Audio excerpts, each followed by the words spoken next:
तो फरवरी के महीने में हर साल हिमाचल के सीएम बजट अनाउंस करते हैं। तो इस साल भी हिमाचल के सीएम सुखविंदर सिंह सुक्खू जी ने 17 फरवरी को एक बजट अनाउंस किया, जिससे कई लोग डिसअपॉइंटेड भी हैं, क्योंकि वो एक धमाका एक्सपेक्ट कर रहे थे इस बजट से, जो कि बिल्कुल नहीं हुआ है। और इस बजट के अनुसार सरकार कितना खर्चा करने वाली है और कितना कमाने वाली है, और साथ में एक मिडिल क्लास को क्या मिलने वाला है, समझने का प्रयास करते हैं। सुखविंदर सिंह सुक्खू जी ने जिस प्रकार से बजट में फिर से झूठ बोलने का प्रयत्न किया है, लोगों को गुमराह करने का प्रयत्न किया है, तो इसमें जो घोषणाएं हैं वो मुझे तो यहाँ तक लगता है कि वो घोषणाओं तक ही सीमित रहेंगे, क्योंकि इसमें युवाओं के लिए कुछ खास नहीं है। और आज सबसे रोजगार मिले ना, और अनुरोध है कि उनको नौकरी मिले, जल्द से जल्द उनको नौकरी मिले।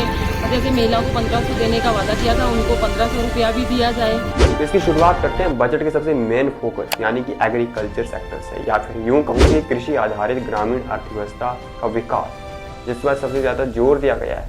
इस बजट के अनुसार 1100 करोड़ की राशि जो है इस सेक्टर में खर्च की जाएगी। दूध की रेट को बढ़ा दिया गया, गेहूं और मक्का के रेट को भी बढ़ा दिया गया, और साथ में बागवानों के लिए और मत्स्य पालनों के लिए एक उत्कृष्ट केंद्रों की स्थापना की जाएगी, और एक ट्रॉपिकल प्रोसेसिंग यूनिट की भी स्थापना की जाएगी, ताकि जो अमरूद और नींबू जैसे जो फल हैं उनको और ज़्यादा बढ़ावा मिल सके। और किसानों के लिए एक ऐप भी लॉन्च की जाएगी, जिससे उनको भी हेल्प मिले। तो ऐसे तमाम कार्य जो हैं एग्रीकल्चर सेक्टर में किए जाएंगे, जिस पर सबसे ज़्यादा मेन फोकस है इस बजट। लेकिन जिस पर सबसे ज़्यादा मेन फोकस होना चाहिए यानी कि कैपिटल एक्सपेंडिचर, यानी कि लॉन्ग टर्म एसेट्स पर खर्च। Long term assets for example सड़कें, पुल और बिल्डिंग्स। लेकिन उस एक्सपेंडिचर को पिछले साल के कंपैरिजन में कम कर दिया गया है, 6700 करोड़ से 6200 करोड़ कर दिया गया है, जिस पर विपक्ष ने भी इनको क्रिटिसाइज किया है, जो कि गलत भी है, क्योंकि अगर इंफ्रास्ट्रक्चर ही डेवलप नहीं होगा तो नौकरियां कम होगी, और जब नौकरियां कम होगी तो अनएम्प्लॉयमेंट बढ़ेगी।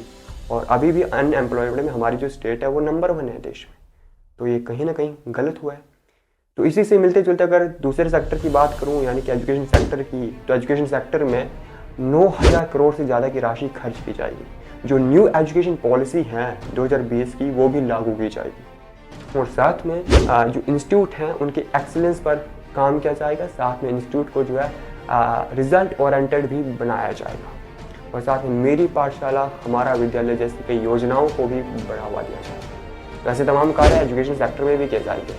लेकिन अगर हेल्थ सेक्टर की बात करूं तो यहाँ पर जो 3415 करोड़ रुपए की राशि खर्च की जाएगी, और साथ में पब्लिक हेल्थ लैब की स्थापना हर डिस्ट्रिक्ट में भी की जाएगी, और HIMS की स्थापना भी की जाएगी, और एडवांस रेडियोथेरेपी का यूज़ कैंसर जैसी बीमारियों के लिए भी किया जाएगा। तो ऐसे तमाम कार्य हेल्थ सेक्टर में भी किए जाने के दावे किए जा रहे हैं, हालांकि अभी शुरू नहीं हुए हैं, दावे किए जा रहे हैं।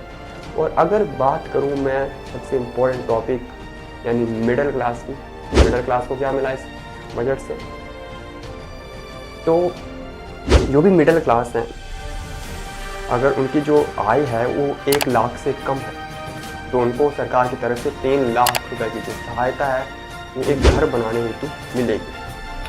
और साथ में पहली बार बजट की हिस्ट्री में, the first time the history of budget, जो दिहाड़ी है मनरेगा की वो इतनी ज़्यादा बड़ी है, यानी 240 से 300 कर दी गई है, यानी 60 रुपये दिहाड़ी बढ़ी है, जो कि आज तक नहीं बढ़ी। पिछले बजट में ये केवल 16 रुपये बढ़ी थी, और इस बजट में ये 60 रुपये बढ़ी थी, तो ये कहीं ना कहीं बहुत बड़ी इंक्रीजमेंट है।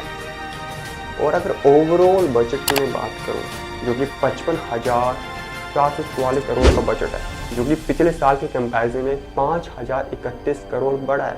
लेकिन अगर 5031 करोड़ बढ़ा है तो साथ में राजकोषीय घाटा भी 10,000 करोड़ से परे चला गया, जिसके कारण आज हिमाचल पर 87,000 करोड़ से ज़्यादा का कर्ज है।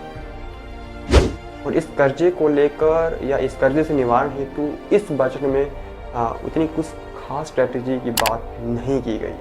सिर्फ इतनी बात की गई कि अगर केंद्र सरकार 22,000 करोड़ दे देगी तो कहीं ना कहीं थोड़ा सोल्यूशन निकल जाएगा, लेकिन जो स्ट्रैटेजीज है उन पर बल नहीं दिया गया। हमने देखा कि कैपिटल एक्सपेंडिचर भी कम कर दिया गया, जिससे कि कुछ हो सकता था, और अनएम्प्लॉयमेंट पर ज़्यादा बल नहीं दिया गया, यानी एम्प्लॉयमेंट पर ज़्यादा बल नहीं गया। अनएम्प्लॉयमेंट को ख़त्म करने, जबकि सेल्फ एम्प्लॉयमेंट पर बल दिया गया। और इस बजट के अनुसार 4100 करोड़ जो सरकार कमाएगी और 4600 करोड़ का जो है सरकार खर्चा करेगी और ज़्यादा से ज़्यादा सेल्फ एम्प्लॉयमेंट पर बल दिया गया है। तो ये रहा ओवरऑल बजट।